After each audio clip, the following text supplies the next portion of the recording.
You ever wondered how to capture street portraits that really catches your attention, that really makes you stop and just feel the emotion that is in that portrait?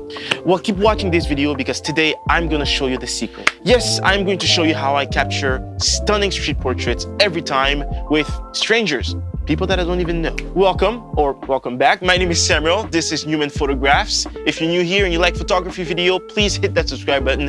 And if this isn't your first time here and you like my content, then please hit that subscribe button as well. I am filming this video on my 85mm f1.4 instead of my usual 50mm f1.8 just because I wanted to try something a little bit different. Do you guys like it?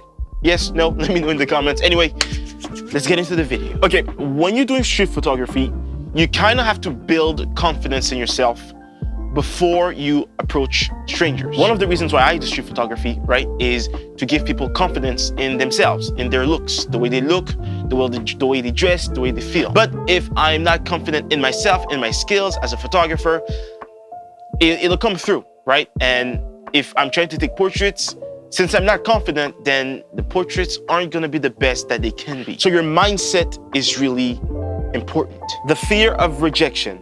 Right, a lot of people being scared to, or a lot of photographers being scared to take street portraits, right? Because they're afraid of being rejected. Now, this is a big topic that I will make a video on soon. But a quick thing that I can say about that, right, is I understand.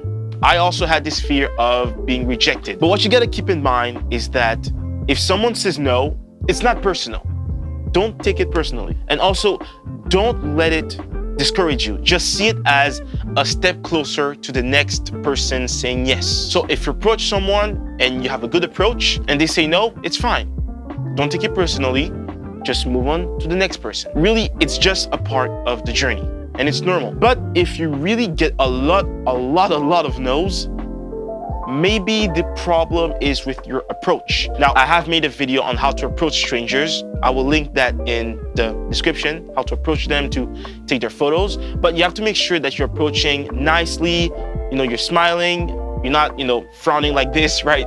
And you're not too timid, right? You're not too shy. You have to show up with a little bit of confidence. With the right approach, I'm not saying that you won't get any rejection, but you will get less rejection than you do if, your approach is not the best that it can be. I used to get a lot of rejection, right? Well, what's funny is that when I started to do this street photography trend, the very first person that I approached said yes, right? And I was afraid that they were gonna say no, but no, the very first person that I approached to photograph actually said yes.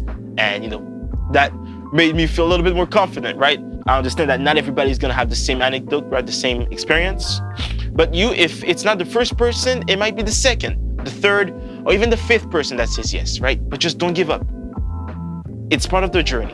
Okay, another thing that's important in order to capture a great portrait is composition and lighting. Now, whenever you're shooting street portraits, most of the time, I want to say 99% of the time, you're going to be dealing with natural lighting. Now, the topic of shooting street photography with natural light is a topic that I have covered on my channel. I will also leave a link for that in the description as well. But what I can say about it is you can't control the natural light. But what you can control is the time that you go out to shoot. If you know that the lighting is gonna be softer on a certain day because it's gonna be cloudy, then go out when it's cloudy, right? If there are no cloudy days ahead, just go out a little later in the afternoon. Maybe shoot with golden hour. That's right as the sun is setting, where you have this beautiful golden light that wraps around everything. Just have it backlight your subject and boom, there you have it. Amazing, dreamy, beautiful lighting. Another thing you can control is whether you shoot in the shade or not. If you're shooting in the middle of the day, right, the sun is bright in the sky, then what you can do is just maybe go in the shade or position yourself where there's not gonna be too much sunlight directly interacting with your subject. Maybe you're behind a big building, right? Or maybe you're in an alleyway, or maybe you're in the park where there's a big tree that blocks the sunlight. And that's actually not a bad idea to be behind a big tree because it'll give those cool leaves shadows on the subject's face. That might be a look that you're going for. But if you want to learn, more about shooting street photography with natural light, you can watch this video right here. Again, there will be a link in the description for that also. Now, when I talk about composition, here's what I mean. Now, don't overthink composition, right? I'll share with you the real only rule that I have for composition. And that rule is just to make sure that the eyes of the subject is always on the first horizontal line of the rule of thirds. Yes, I always shoot with the rule of thirds on. If you don't know what the rule of thirds is, it's basically those lines that goes across your frame. This is to help you frame up your shot, is to help you with composition. Now, there are a lot of different versions of it, but the one I use is simply the rule of thirds. It's just 2 lines across and 2 lines in the vertical. And I always make sure that the eye of the subject is on that top line. These are some portraits that I've shot just to show you, the example and visualize it for you a little bit more. Okay, so another thing that's important to capturing stunning portraits is making sure that your subject is authentic or comfortable, relaxed. Because to me, what makes a great smile, a great portrait, is when the moment isn't forced. It's when, the smile is authentic, the look in the eyes is true, it's honest, and it's not something that's manufactured or forced, as I said. So it's important to have your subject relaxed. Now, again, the topic of, how to make your subject feel more relaxed when you're doing street photography, I have covered this on my channel. You can watch it here or check out the link in the description for that as well. Now, since this is a topic that I've already covered in that video, I'm not gonna go into too many details about it in this video, but what I am gonna say is be casual, be confident, be yourself. Don't be afraid to strike up a little conversation about, what you're doing. Maybe ask them about their outfit, ask them about them, have some humor. That can go a long way. Maybe try to make them laugh a little bit. Give them compliments. True compliments, and also give them directions as you're photographing them. Don't just stay here and photograph them, quietly like that. Make sure you're interacting with them. This is an interaction, right? You want to make them feel comfortable, like they're really a part of the process. So don't leave them alone, right? Don't leave them just in the silence. Have an interaction. What you also have to do is be patient. I talked about this point in my previous video, but you have to wait for the right moment. When I'm doing street photography, shooting street portraits, my finger is always on the shutter, right, during the interaction, and I'm always in burst mode. I can't be taking photos one by one, just like this, because I might miss something. But if I'm shooting with my camera, my finger is always on the shutter, okay? And I'm in burst mode, and I'm shooting like this.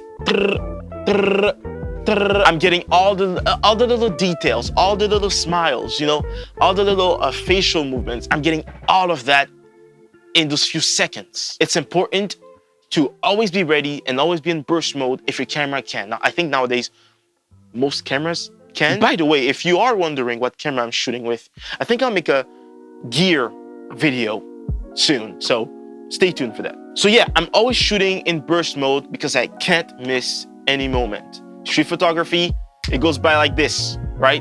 Emotions, smile, sometimes it's a quick smile, sometimes just a quick laugh. You just have to be ready and have to be patient. Okay, and I think the final tip I can think of is editing. Now, I have done a few editing breakdowns on this channel to show you how I edit my portraits, but it's important to, first of all, have your own style, right? Your own look, but also don't overdo it.